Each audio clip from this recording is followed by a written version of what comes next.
The street battle seen here in Plymouth yesterday could be replicated in other towns and cities tomorrow night. Police are aware of 30 planned gatherings and are braced for a big day of disorder. As happened here, neighbouring forces will be on standby to deploy where trouble erupts. So we had officers from Avon and Somerset, Wiltshire, Dorset. We had 150 officers in total, but I do not have the actual split of who was actually local and who came in. But policing is united across the country. There have been over 400 arrests since the rioting began last week. These the scenes at anti-migrant riots in Belfast.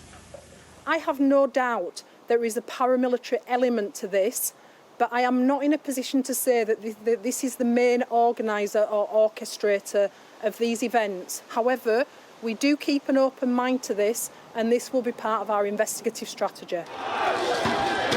South Yorkshire Police say this is the worst disorder they've ever dealt with. Sunday's attack on a hotel housing asylum seekers in Rotherham has been described as an act of terrorism by the police's former head of counter-terrorism.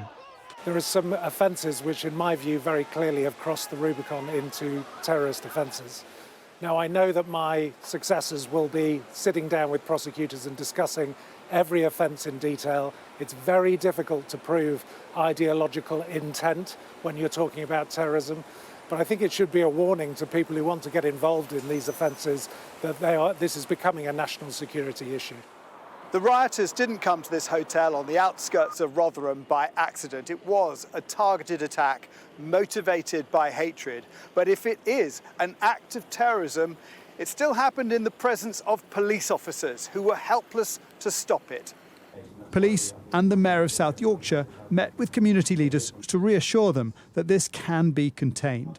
All the communities must come together and also, address the false information. Spreading of false information is the main problem. South Yorkshire's mayor says the man who owns Twitter is making things worse for those policing the internet. In a series of tweets, Elon Musk criticised UK police methods and said civil war is inevitable. The police are looking at the intelligence behind that social media, but the fact is, when you've got the person that owns the biggest social media company that is contributing to that problem saying that there's going to be a civil war, that frankly I don't think they can deal with that in the way that they would want to. My message for Elon Musk is, you do not know us. You do not know the strength of our communities, you do not know who we are, and you do not know how we respond, and we respond together as one community. Musk has joined others in suggesting there is two-tier policing, being softer on the Asian community, who've come out in places like Birmingham to confront anti-migrant protesters. So what I would say in respect of two-tier policing is it doesn't exist in the West Midlands. So we are here to police without fear or favour. We do that across a broad spectrum. As I've said, we respect people's right to protest, and we will facilitate that right to protest. If people come and they are involved in criminality, we will deal with those people for criminality.